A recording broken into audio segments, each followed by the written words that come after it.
2026 সালের বিধানসভা নির্বাচনের প্রেক্ষিতে দ্বিতীয় দফার ভোটের আগে হুগলি জেলার গোঘাট বিধানসভা কেন্দ্রে প্রচার জোরদার হয়েছে।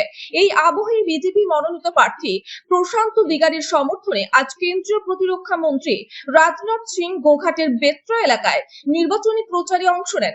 সূত্র অনুযায়ী বেত্রা গ্রামের মাঠ থেকে বদনগঞ্জ বাসস্ট্যান্ড পর্যন্ত একটি র্যালি অনুষ্ঠিত হয়। র্যালিকে কেন্দ্র করে গোটা এলাকায় কড়া নিরাপত্তার ব্যবস্থা করা হয়। বিভিন্ন বাহিনীর নিরাপত্তা কর্মীরা মোতায়েন ছিলেন এবং পুরো কর্মসূচি নির্ধারিত সময় অনুযায়ী দুপুর প্রায় 1:15 থেকে 2:30 পর্যন্ত চলে।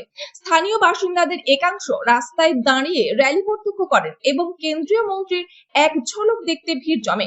কোথাও কোনো অপ্রীতিকর ঘটনার খবর পাওয়া যায়নি বলে প্রশাসন সূত্রে জানা গেছে। রাজনাথ সিং হেলিকপ্টারে করে বেত্রা ফুটবল মাঠে পৌঁছন।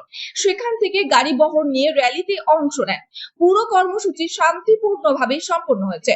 এই র্যালিতে জনসমাগম লক্ষ্য করা যায়, তবে তা রাজনৈতিক সমর্থন না কৌতূহলবশত উপস্থিতি তা নিয়ে ভিন্ন মত রয়েছে স্থানীয়দের মধ্যে।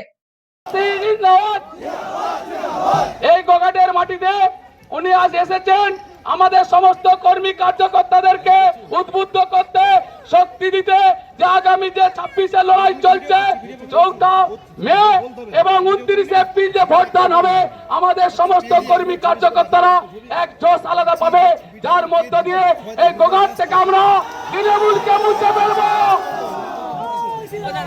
আমি মাননীয় আমাদের প্রিয় নেতাকে রাজনাথজিকে কিছু কথা আপনাদের জয় জয় শ্রীরাম।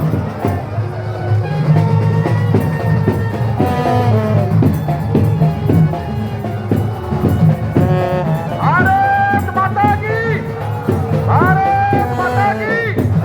এইবারে নির্বাচনে সবাই পরিবর্তন করবেন, সবাই পদ্মফুলে ভোট দেবেন। আমি আপনাদের মদনগঞ্জের ছেলে, আমি সমস্ত কর্মী সমর্থকদের বলছি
Maya